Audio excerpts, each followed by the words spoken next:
They said, "Be glad we still let you visit." Let that sentence sit with you a moment. Say it out loud in your head. Imagine the voice that said it. Calm, a little amused, the kind of voice that thinks it's being generous. And then picture the face behind that generosity. My daughter's husband, Keith, smiling as if he'd done me a favor. My name is Patricia Whitmore. I lived for most of my adult life, on Maple Street in a quiet corner of Columbus, Ohio. That house is why you are listening. It isn't just bricks and paint to me. It is where Daniel and I taught Veronica how to ride a bike, where I baked birthday cakes with too much frosting, where every dent and scuff tells a story. When Daniel died, the house became the most important place left of him. It held his pipe, the dented brass lamp he loved, a sweater he wore until the elbows thinned. It held our history. If you're watching, tell me where you're from in the comments. I want to know who's listening to this. If this story feels familiar, please subscribe for more true stories like mine. When Daniel and I built that little porch and painted the door red, we did it on the back of long hours and thrift. He worked at the plant and I worked what jobs I could when the house needed fixing or Veronica needed tuition. I was a homemaker, yes, raising a child, keeping the house, clipping coupons when times got tight. But I was also the one who managed the mortgage schedule, kept the receipts, insisted every year that the insurance be paid. I can tell you where every nail is in that house. I can tell you which of the kitchen drawers holds the spare light bulbs, and where Daniel hid his old watch when he worried about thieves. Daniel died 12 years ago. The first year after his funeral, the house felt like someone else had been sitting in the chair. I'd set the tea kettle and forget it on the stove because it felt wrong to make it for one. Friends came over, and I would watch them move through the rooms like they were turning pages in a book. I kept busy. I kept everything tidy the way he liked it. I kept up the garden because it smelled like summers with kids and neighbors who borrowed sugar and brought back pies. Veronica, my daughter, was always close in voice on the phone. She lived in the suburbs with her husband, Keith, whose smile was wide and his suits were neat. They called often at first after Dad's funeral, and Veronica would say, "Mom, you need to come over more. You're alone." She offered to help. That's what children do, I thought. Maybe she'd come and stay for a while, help me find my footing. I didn't imagine what help would become. At first it was small, tender.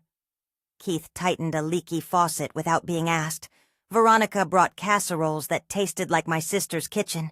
They would stay the night to make sure I didn't fall. They said they wanted me close. In my heart, I welcomed them. Widowhood is a long, quiet room, and I was grateful for company.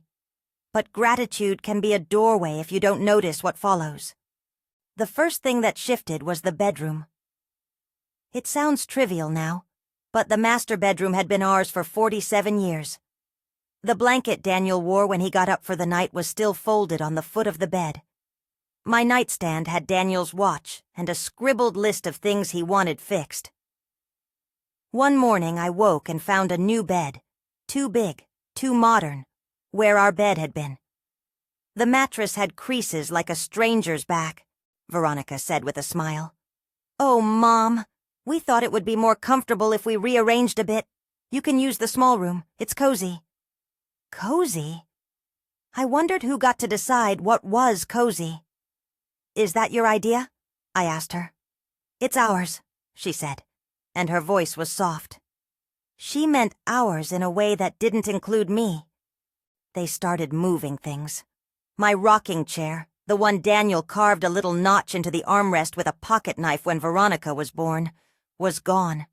Veronica told me it was safer in storage because it could tip over. My wedding photo, in the wide oak frame with the film strip of our young faces, was found 2 weeks later in a box that had been labeled "Donate." When I confronted Keith about it, he shrugged like it was a small error. "We were clearing clutter, Mom," he told me, like clutter was everything I'd held on to for decades. Little decisions stacked up like boxes on the porch. They installed a lock on the study door. Safety, they said, so that neighbors wouldn't wander in. They told me the lock was for everyone's privacy, then left the key in their pocket. The study was my shelter. It held letters, Daniel's old ties, and the stacks of photographs that had yellowed at the edges. When I asked why I couldn't have access, Veronica said the room needed organization. When my cousin Ruth asked to see the wedding album over tea, Veronica said, "You can't go into that room right now. It's being sorted for donation." I felt like I was shrinking in my own house. There were other shifts I didn't notice until they were full-grown problems. I stopped getting invites to the bridge club. Calls that had once come every Friday about quilting or the book club dwindled because Mom's usually busy, Veronica said with a practiced tone. Friends began to assume I preferred solitude. People stopped knocking on my door the way they used to. Those visits had been my lifeline. Losing them felt like losing light. Then came the finances. I had kept an envelope with bills for years, labeled with a careful pen. Mortgage, utilities, lawn. One month I opened the envelope and found the mortgage notice had been stapled to a paid receipt, with a note in a different handwriting. My name was on the stamp. The payment cleared my account, but the check was written in their names. It took me a little while to realize the checks were being rearranged, the accounts moved to their email addresses, the bank calls routed to a number that always rang once and then forwarded to a machine. When I asked about one repair for my old car, an oil leak, the explanation came in a steady voice. "It's not worth fixing, Mom," Keith said. "We'll sell it and get you something newer." I watched a sign go up. For sale. The car stood in the driveway one evening and was gone the next, like it had been spirited off by people who thought I wouldn't notice. A check arrived a week later with a number that didn't cover what the mechanic had quoted me for months ago. It felt like a polite theft, and they told me to be thankful it was done. The pattern tightened. The house, which had once been a map of our lives, began to be redrawn without me. Heirlooms disappeared. My mother's china, which I had kept in the dining room cabinet because it reminded me of her hands, was donated. When I asked Veronica why she'd given away things that weren't hers, she said I had too much clutter for someone my age. "We're trying to simplify things," she called it. Simplify. There was a clinical calm to the word that made me feel suddenly old and, worse, invisible. It would have been easier if there had been a single violent act, a big show of malice.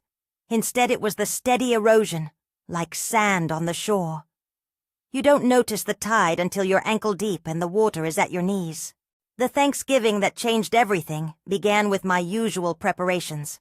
I made the cranberry relish the way my mother taught me. Sugar, orange rind, a touch of cinnamon. I stuffed the turkey and basted it with a careful hand. I wore the apron Daniel had given me for our 20th anniversary, its pocket still smelling faintly of his pipe smoke. I did what I had always done. I carried the casseroles in, humming an old hymn under my breath. I thought we were there to be a family together. They had invited more than family. Robert and Diane, Veronica's in-laws, were there, smiling and offering to help, and the table was set with dishes that were not mine. The centerpiece was a new, modern arrangement that sat like an intruder in the middle of the old oak table. It felt, even as I walked into the room, like coming into a stage set where the actors had rehearsed a new play without me. Keith stood and gave a toast that made my chest tighten.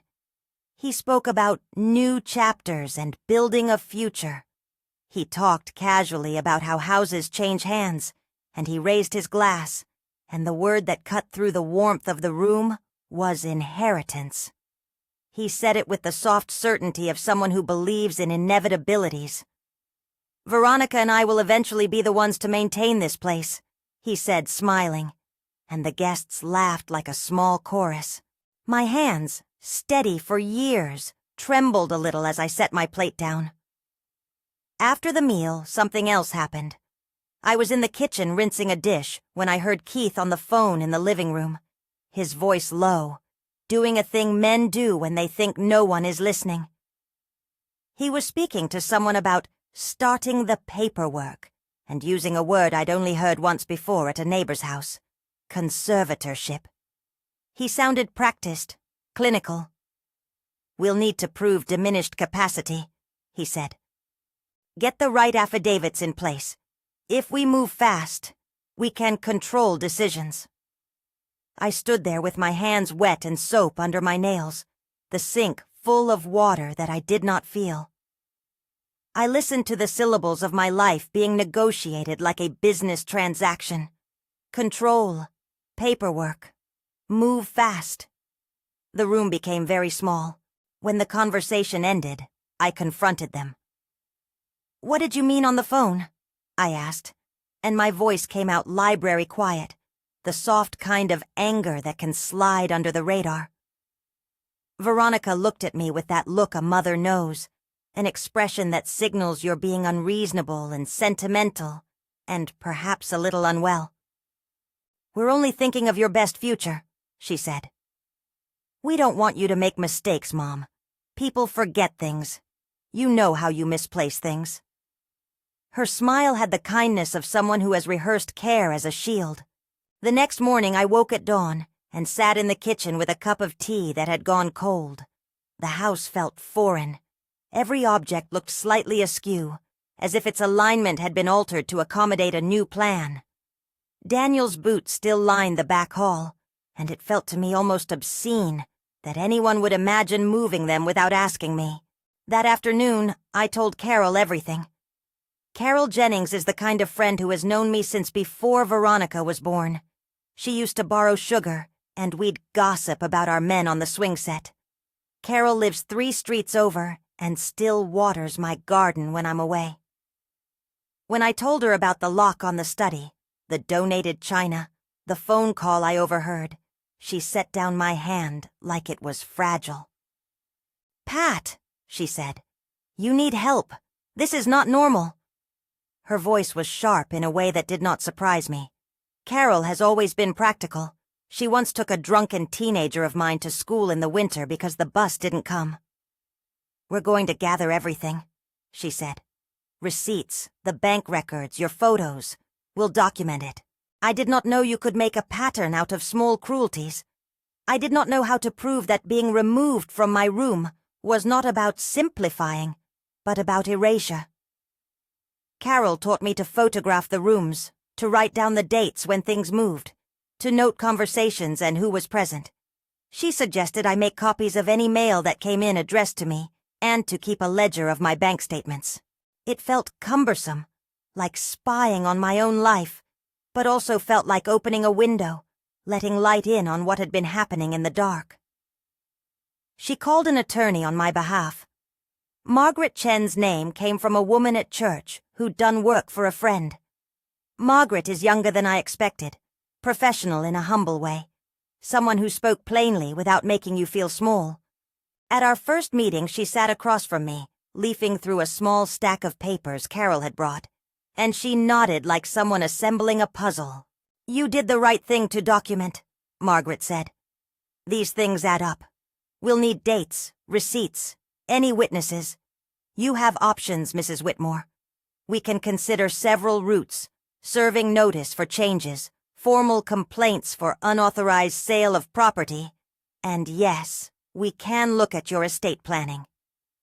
She used the words I had feared and half wished for: update, execute, protect. When Margaret said execute, I felt the word curl around something in my chest. Up until then, I had thought of wills and legal instruments as dusty things reserved for people who were already leaving this world. But she explained it simply. There are documents that determine who inherits what. If I wanted to make sure the woman who had been kind and then cruel didn't automatically inherit because she moved in and started to claim the house, I could work with counsel to make my wishes clear. She also warned me that legal processes can be messy, costly, and not guaranteed. "Nothing is certain," she said. But there are ways to protect what's yours and to compel restitution in some cases. I told Margaret about the car, the donated china, the lock on the study. She listened and then asked practical questions, names, dates, copies of bank statements, and said something that felt like a tether in a storm. We will move carefully. Under counsel, we'll take steps that respect your dignity and that are defensible. It was the first time in months I felt a shape return to my future. For weeks I had been walking through my own rooms like a visitor in a closed museum.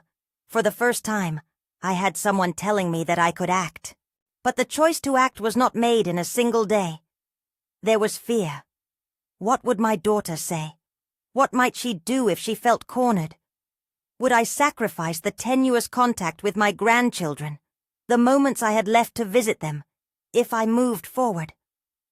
The cost weighed on me. Margaret did not promise a neat solution. She said there would be letters, possibly a hearing, and perhaps the need to confront them in ways that would escalate. She reminded me that this path might harden Veronica's stance. Your family relationships may change, she said gently. There is no pink ribbon on this, just options. That night, I sat on the back steps and listened to the neighborhood settle. Somewhere down the block, a dog barked, and the sound reminded me that normal life kept turning. I set my hand on the railing Daniel had painted and felt the groove his thumb had worn in the wood. I repeated the line that had lodged in my chest. Be glad we still let you visit. I thought of the narrowness of that phrase, how it squeezed me into a guest role in my own home.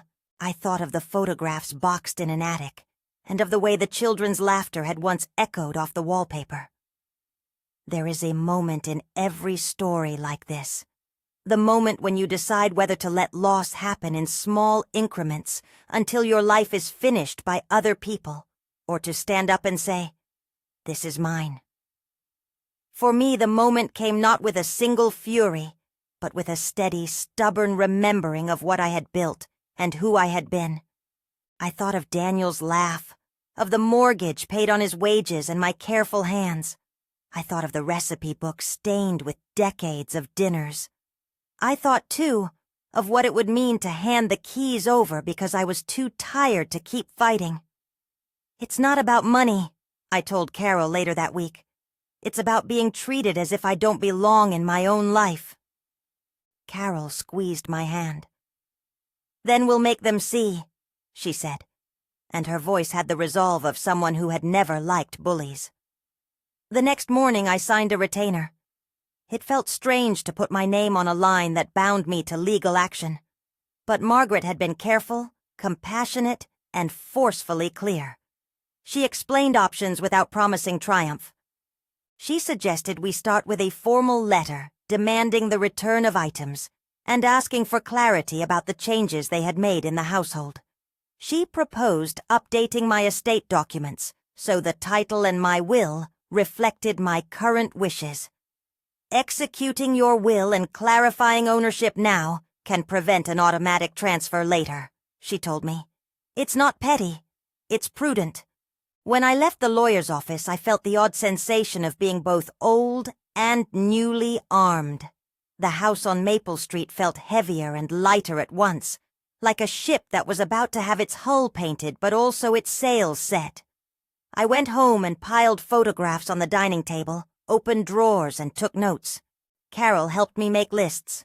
The rocking chair, the china, my father's pocket watch, the studio camera Daniel had given as a joke that later became the way we learned to capture holiday faces. For the first time in months, the things in my life felt like pieces of a map I could read. I did not tell Veronica that I had spoken with an attorney. I did not want to inflame the next family meal before I understood our options. There is a prudence to silence. Sometimes it is a shield, sometimes a strategy. But I knew that silence would not last long. The tension that lived in the corners of our house had a way of being noticed, and people would ask. And Keith, who had always been decisive in other people's lives, might make decisions faster if he thought they were inevitable. That evening I sat in the living room and opened the wedding album. The pages smelled like the old photo shop in town, faintly of developer and dust. I ran my fingers over the pictures, young faces, bright with the kind of hope that feels like a promise you can touch. Daniel's arm was around me in almost every shot. I felt the weight of promise and the thin, brittle thread of the present. When I closed the album, the sound in the house was the quiet of a place that had been waiting for someone to act. I thought about the moment when I had heard Keith say the word conservatorship, and how that word had turned a private dinner into a courtroom's shadow. I thought of the way Veronica had called it care, and how that care was now a thin veil over something much harder to name. There are things that change people irrevocably: death, betrayal, the moment you realize you have been treated like a guest. My choice was to stop being a guest in my own life. My choice was to document, to gather witnesses, to make an imprint so that if someone tried to erase me, there would be paper and people to say otherwise. I went to sleep that night less like I had in the months after Daniel's funeral, listless, drifting, and more like someone holding a lit candle. The candle did not make everything safe. It did not guarantee that the house would remain mine, or that Veronica would forgive me, or that the grandchildren would understand.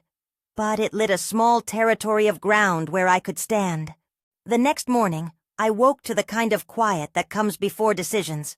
I made tea and packed a small bag of documents: wedding certificate, mortgage papers, the title, photographs with dates notated on the back. Carol insisted on coming with me to the next meeting with Margaret. She had the look of someone who had done too many rounds of hard things in her life to be easily frightened.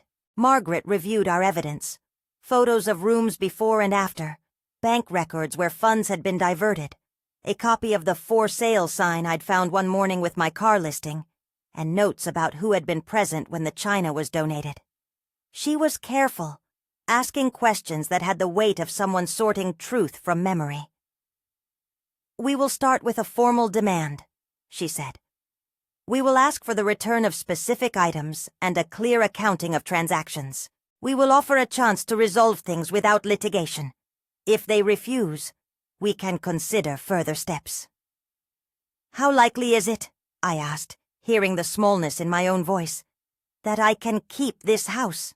Margaret's answer was steady, neither comforting nor cruel. "There are no absolutes," she said.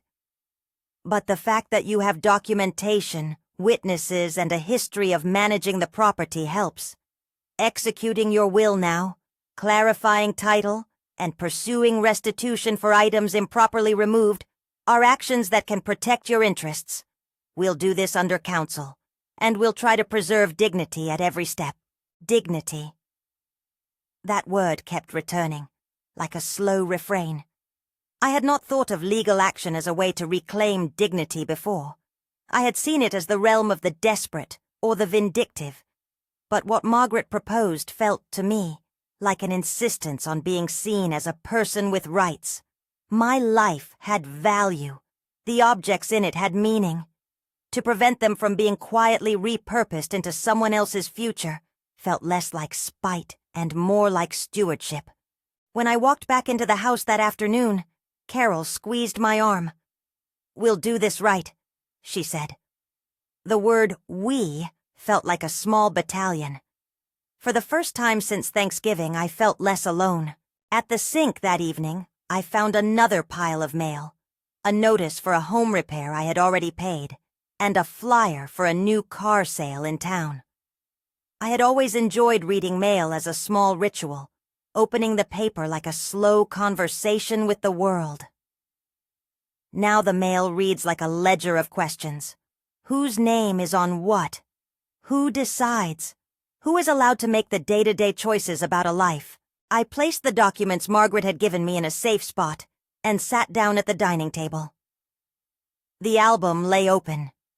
Outside, the maples on Maple Street shed leaves in a slow, steady drift.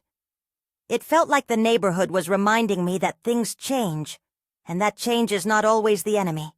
Sometimes change is the only thing that makes room for what's right. I thought of Daniel then, the way he would whittle a piece of wood when he was worried, the way he would say, "Pat, don't let the little things swallow you." He meant the small annoyances of everyday life, the leak, the light bulb. But now I understood he had been saying something larger. Keep your home, keep your life in your own hands. The phone rang that evening.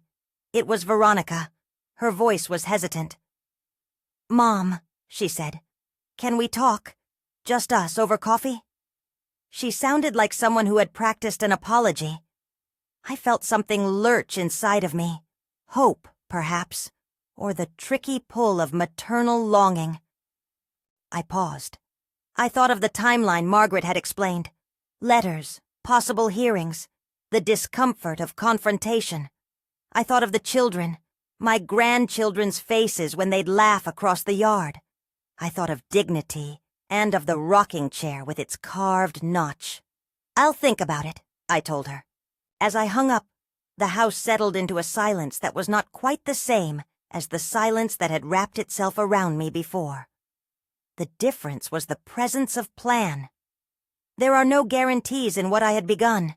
There would be hard conversations and perhaps deeper wounds. There might be restitution. There might be estrangement. There would certainly be paperwork and patience. But there would also be action. I had, in a small, practical way, begun to execute the will of my life. I had started to make choices that would determine how my story ended on the ledger of property, and how it read in the hearts of the people around me. I went to bed that night with the image of Daniel's boots by the back door imprinted in my mind. They were still there, waiting for the day I might need to step into them again. Steady, worn, true. I had decided to stand.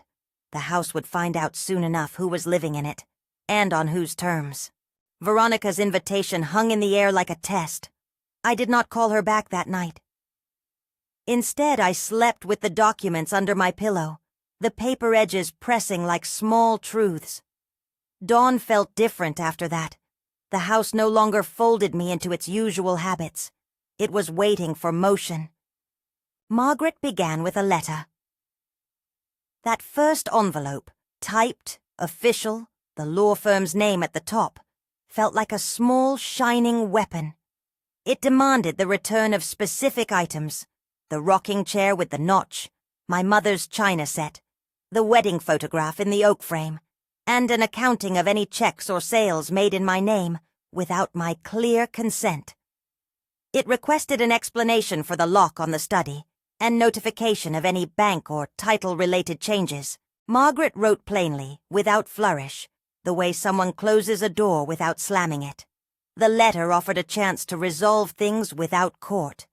It also stated, in language Margaret insisted on, that I had updated estate documents, and that further attempts to claim control without my consent would be resisted. When I handed the letter to Carol to read, she sat back and pursed her lips. "You did the right thing," she said.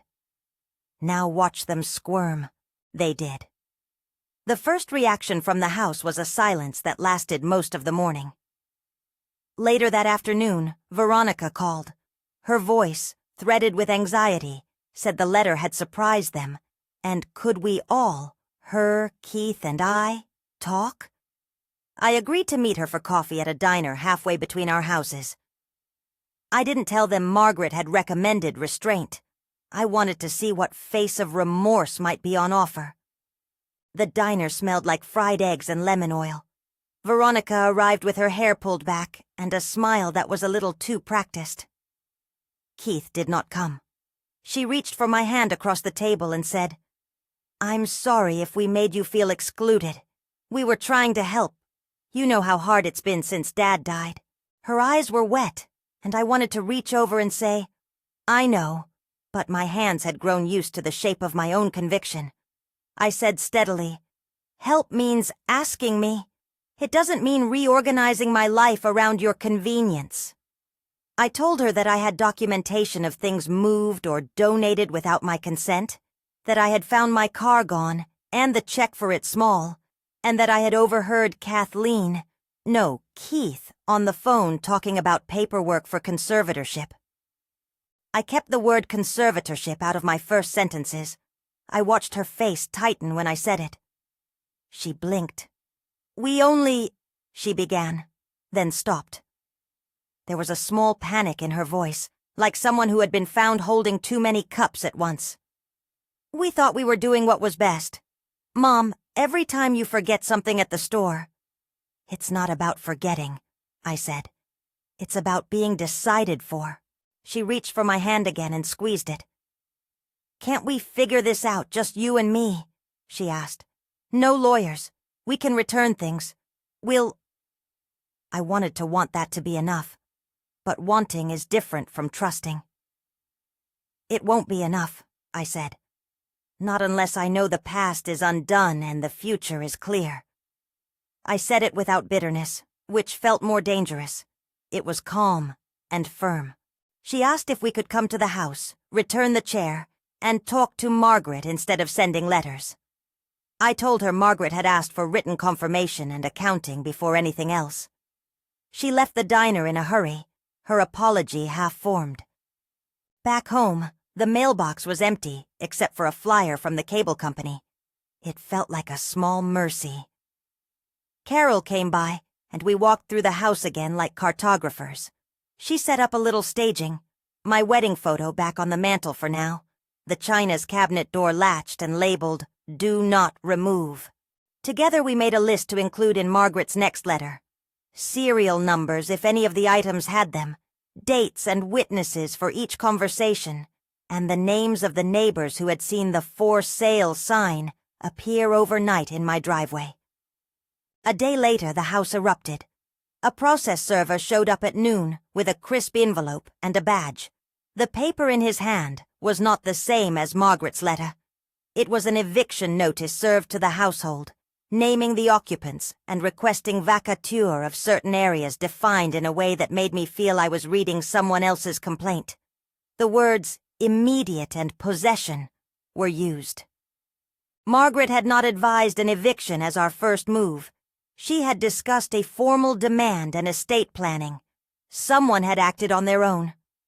I will not say how I felt at that precise moment because language thins when you try to describe being dislodged in your own home. Carol took the envelope with a face like thunder. She called Margaret and explained. Margaret's voice on the phone was sharp and efficient. "We did not request an eviction at this stage," she said. "Someone else escalated. We'll need to respond and put them on notice that their actions are premature." That night, Keith came to the house as if by habit. He tried to stand in the doorway that had always been a welcome. His face had that combination of nerves and entitlement that makes people believe the world bends to their plan. "You're making this difficult, Mom," he said. "We were trying to help." "You went beyond help," I replied. "You crossed into erasure." The argument was not loud. It didn't need to be. His voice was level and certain, and somewhere in the exchange he made a remark like, "You're making us do this." The pronoun, us, flattened me in a way I hadn't felt since Daniel died. I had become the problem to be fixed. Margaret sent a lawyer-to-lawyer letter that evening, and the next morning my living room had a woman from Margaret's office and a photographer. They took pictures of the study door, of the notice on the car, of the empty place where my rocking chair had been. They made lists and stamped them with the word evidence. It felt like arranging ghosts into a lineup. The photographer's camera clicked, and the sound settled on every shelf like a prayer. A week later, after the formal demand had been ignored, Margaret advised a firmer step, a carefully drafted motion that would make clear my claims to title and request restitution for items taken without authority. The motion also noted that I had executed, signed and filed with my counsel, updated estate documents making clear who should inherit my property. I had chosen to execute the will option Margaret had proposed, to update my will to reflect my wishes, to name an alternate beneficiary whom I trusted to steward the house's legacy, or, failing that, to direct that proceeds from an eventual sale be used to make restitution and support causes dear to Daniel and me. I want to pause here and name what I did exactly, because the title of this story makes a legal phrase sound like a weapon. When I say, I executed the will, I mean that with Margaret's help, I legally signed my updated estate documents to make my wishes clear. I chose to change beneficiaries in a way that would prevent that ordinary slippage, someone moving in and becoming the beneficiary by default. Executing the will was an act of clarity, not vindictiveness. It was my decision, under counsel, to ensure my things would be handled the way I wanted when I could no longer say so. That knowledge felt like a small light. For weeks, the house had been a battleground of small thefts and softened aggression. Executing the will felt like drawing a map. These are my wishes. These are the boundaries. When the motion was filed, things moved faster. Margaret negotiated a temporary agreement. We would pause certain escalations in exchange for a frank inventory and the return of a handful of items. The lawyer for Veronica and Keith responded with a letter that acknowledged some of the requests, but framed others as misunderstandings. We acted out of concern, their lawyer wrote, and any items removed were for safekeeping. That phrase, safekeeping, had a way of swallowing agency. We took the offer to mediation. Mediation felt like being dragged across a room of polished floors in my best shoes. You stood upright, but sometimes you skidded. At the mediation table, I sat across from Veronica. Keith watched me like a man watching for a pattern to break. The mediator asked us to state our aims. Veronica began with the rehearsed lines about wanting what was best and keeping family together. I spoke calmly about the objects, the car, and the lock on the study. I said I wanted the chair back, the china returned, an accounting for the car sale, and a public acknowledgement of what had happened. I didn't want to humiliate anyone. I wanted restitution and clarity. When the mediator spoke about options, he asked if sale of the house was on the table. Is there any reason the house should remain occupied by family if the owner does not wish it? He asked Ms. Whitmore. My voice surprised me. I didn't name the house as an altar of my marriage. I said plainly, if the house is being turned into someone else's inheritance by slowly erasing me, then yes, I would rather sell and find a smaller place where I am seen. The words leaned into a truth I hadn't allowed myself. Sometimes the only way to reclaim control is to change the ground you stand on. Veronica looked hurt. Keith looked relieved. He had apparently been advising a sale for months, though neither had told me. The mediator's eyebrows went up. Perhaps, he suggested, part of the resolution could be that Mrs. Whitmore sells the property at market value, receives the proceeds, and negotiates restitution for specific items taken without permission. Margaret nodded. It was a route she'd discussed privately. It would be messy. It would mean leaving a house that held a lifetime, but it also offered me an endpoint and a way to reclaim my life on my own terms, rather than being boxed into someone else's plan. When the offers came in, I felt both frightened and oddly relieved. The house's charm, its crooked fence, the flowers Daniel had planted, the story behind every scuff, brought people through the door who wanted to live inside that history. We listed the house with a local agent who understood its quirks and its value. The first offer was higher than I expected in a town where houses of our size were snapped up. People loved the garden and the porch and the light in the study. I watched strangers open the front door and breathe in the rooms that had held our lives. I watched them imagine their own lives there. I felt in that watching something settle. We accepted an offer of $312,500. It was enough, after realtor fees and the mortgage payoff, to allow me to secure a modest cottage outside of town, to pay for moving expenses, and to set aside a sum specifically for restitution and repairs to items improperly taken. Margaret negotiated a settlement with Veronica and Keith's side. They would return specific items: my rocking chair, the wedding photo, and a portion of the proceeds from the car sale, and would contribute a sum toward the cost of moving and replacing certain heirlooms that could not be recovered. The settlement also included a clause that required them to provide an accounting for any other sales or donations made in my name within a specified time frame. They agreed, under pressure, to the terms. When the chair came back, it came wrapped in a blanket and placed at the foot of the bed. Veronica apologized, quietly, in a voice that sounded like a child saying she had broken something. "I'm sorry, Mom," she said. "We thought we were doing the right thing."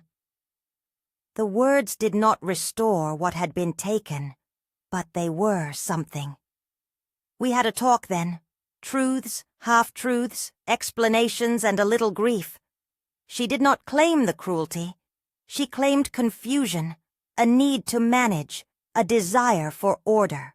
I accepted the apology in the way you accept rain after a drought, with a readiness to move, but without forgetting the drought that came before. The sale closed on a late autumn day.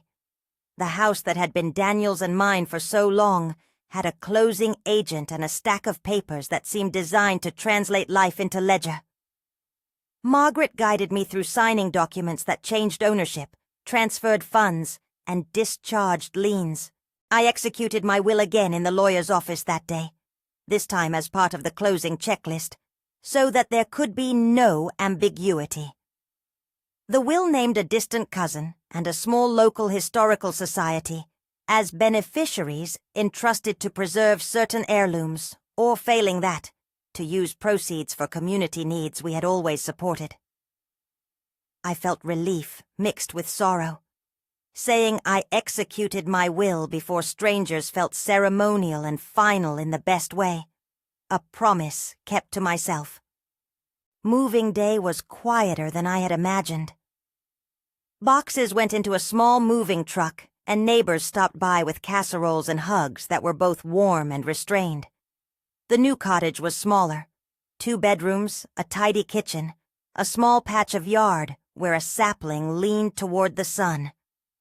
It had a porch swing, and for a while, an echo that felt like a place to breathe. Carol came with a thermos and a jar of cookies, and that first night, she sat on my porch swing and said, "You did the right thing."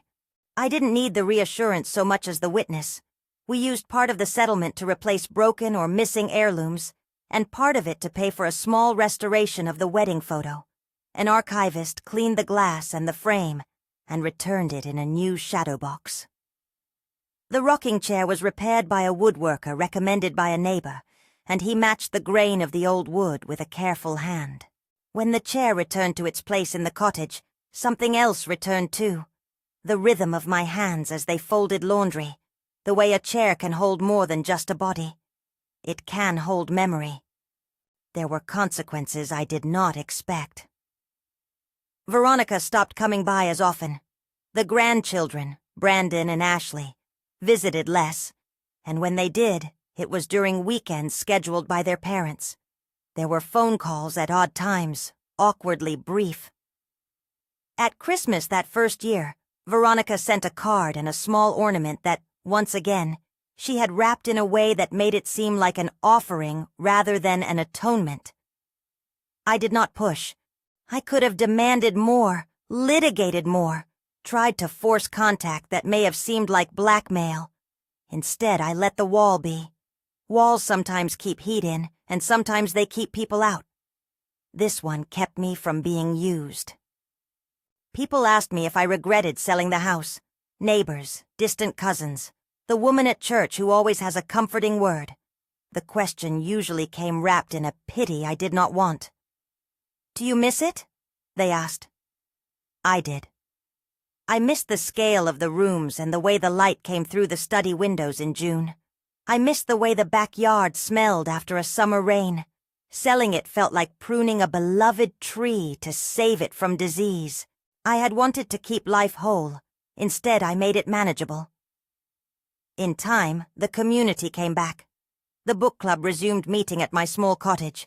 There is less room for 13 people and casseroles, but the conversations are rich.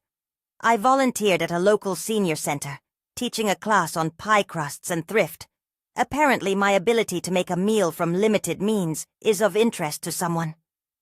The garden at the new place is small but stubborn. I found 3 bulbs that Daniel and I planted years ago, and they bloomed like a promise that sometimes roots follow you. I began to go to a weekly circle for women my age, where people told stories and passed dishes, and no one judged the texture of a life. Those small things added depth to each day. Veronica called once, months after the sale, to say she was sorry again, and that she missed my coddling of the grandchildren. She asked if I would let them come over for dinner. I explained kindly that visits needed to be respectful of my time and choices, not arranged as bargaining chips. She promised to do better. A few weeks later, Brandon came for a supervised Sunday visit, polite and a little awkward, clutching a small handmade card.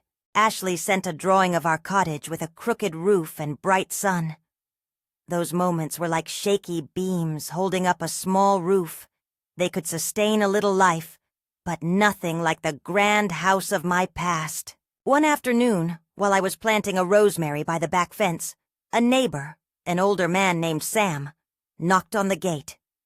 He had been one of the buyers who'd toured the Maple Street house and then chosen a different property. He had, he said, seen something in our place that reminded him of his mother. "You did the right thing," he told me simply. "You kept your story." The phrase caught on a little like honey in my throat. I thought then that perhaps the truest value in what I had done was not merely the money or the objects returned, but the reassertion of my life as my own. I continued to serve as my own steward. Margaret helped me set up a small trust for medical expenses and for a legacy to the society that had promised to honor our heirlooms. We executed those documents with the same care we had used during the sale. My name was on everything until the last possible day. I signed checks, I met with bank officers, and I enrolled in a new book club that met every Tuesday at the library. For the first time in years, I felt my choices ripple outward instead of being rearranged by someone else.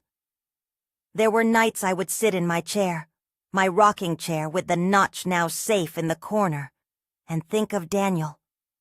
I would look at his watch, now placed on the side table, and remember his laugh and the way he would say, "Pat, hold your ground." The house on Maple Street had been built with our hands. Selling it felt like handing a finished quilt to someone who would keep it warm. I kept the squares I wanted to keep and let the rest go. Sometimes when I walked through the farmer's market with Carol, people would stop and tell me the story had moved them. A woman whose mother had experienced something similar cried and said she didn't know what to do. An older man thanked me for choosing to act. Those messages, small, human, were the stitches that mended something in me. My choice had been messy. It had cost me a quiet relationship with my daughter. But it had given me back something I had not realized I had lost, the sense that my life was not negotiable. I will not lie and say the estrangement did not hurt. It did. Holidays were quieter, and there were evenings when the silence was thick. But the silence was mine to hold. When Veronica did call, sometimes she spoke with warmth, sometimes with distance. Once, months after the sale, she brought the grandchildren to visit, and we baked a pie together. Brandon smeared flour across his nose and looked like the child who had once raced down our front steps. He hugged me at the door and said, "Grammy, this pie is the best." That moment, simple, ephemeral, felt like someone had opened a window in late winter and let in a bright, cold breath of air. It did not fix everything, but it warmed my hands. If you ever find yourself in a place where the people meant to care for you start to rearrange the furniture of your life, I will say what Margaret said to me: document, gather witnesses, and consult counsel. I don't say it as legal advice meant to be followed blindly. I say it as a lived truth. There is dignity in making a record. There is dignity in choosing how your life will be handled. I did not pursue the law for revenge. I did it to preserve the narrative of a life I had helped build. People sometimes ask if I felt guilty about selling the house, about letting the new family live in the rooms where my children learned to laugh. I answer that selling was a grief-struck choice and a practical one. It allowed me to step into a life where I could still tend things that mattered. Friendships, a small garden, a book club whose members bring pies and patience. It allowed me to execute my will, the legal phrase that means I made my wishes known, and to set in motion what I believed to be a responsible end to that chapter. A year after the sale, Margaret called to tell me the restitution checks had arrived. The sums were modest, enough to replace certain items and to contribute to the cottage's new windows, and the rest of the resolution was intangible, a statement of responsibility written into the settlement, an agreement to account for sales. The court never had to meet me on the stand.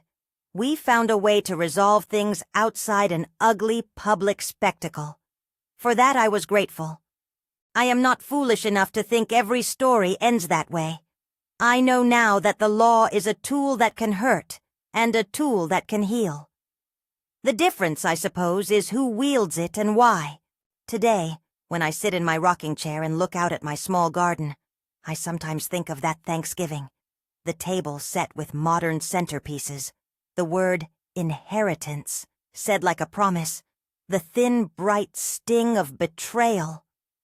I have carried those moments with me, not as a burden but as a lesson, that love and care can be used to protect or to possess, that family can sometimes be the place where you must most loudly proclaim your boundaries. To anyone watching who is listening from an older house or a small apartment or a humble trailer, I want you to know this. Your things are more than objects. They are memory, and they are testimony to the life you have led. If someone treats you as less than the steward of your life, you have the right, under the law, and under the plain fact of your own humanity, to make choices that protect your dignity. Do so with counsel, with witnesses you trust, and with the expectation that there may be cost. I do not relish the estrangement from Veronica. Some days I ache for the simpler past, where family talk meant laughter and shared pie. Other days I go to the library reading group, and a woman brings up a casserole and someone laughs so hard we must pause the book. These are my new rituals, small and sweet and utterly mine. If this story reaches someone who has felt that same narrowing phrase, be glad we let you visit. I hope it gives courage. Not the kind that burns bridges for sport, but the kind that lights a small path forward. If you have a story like mine, write it down. Gather a friend who will package truth into evidence. Speak to counsel who listens. You are allowed to choose who keeps your history. Before I go, one last thing. When the final papers were signed and the keys handed over to the new owners of Maple Street, Margaret and Carol came to my cottage, and we sat together on the porch. Carol poured tea, and we toasted with simple mugs. "You did it," she said, and I thought of Daniel, and how he would have tugged my sleeve and said, "Good on you, Pat. So here I am. My name is Patricia Whitmore. I executed my will. I sold the house on Maple Street. I kept the rocking chair. I have my stories and the smell of rosemary in my yard. I have days that ache and days that are full. I do not tell this story to boast. I tell it to remind you that dignity is something worth protecting, even when the cost is complicated. If this touched you, share it with someone who might need to hear that they are not alone. If you've lived through something like this, leave a comment and say what town you're in. Tell me where you're listening from. And if this raises questions about elder rights, the description below has links to resources and elder rights hotlines that may help. I'm not a lawyer. I'm just a woman who, in her 70s, chose to stand. They said, "Be glad we still let you visit." I said quietly, and then with paper and witness and counsel, "No, I belong here, on my terms." And in the end, I sold the house they thought they'd inherit, executed the will to make my wishes clear, and found a quieter life I could call fully mine.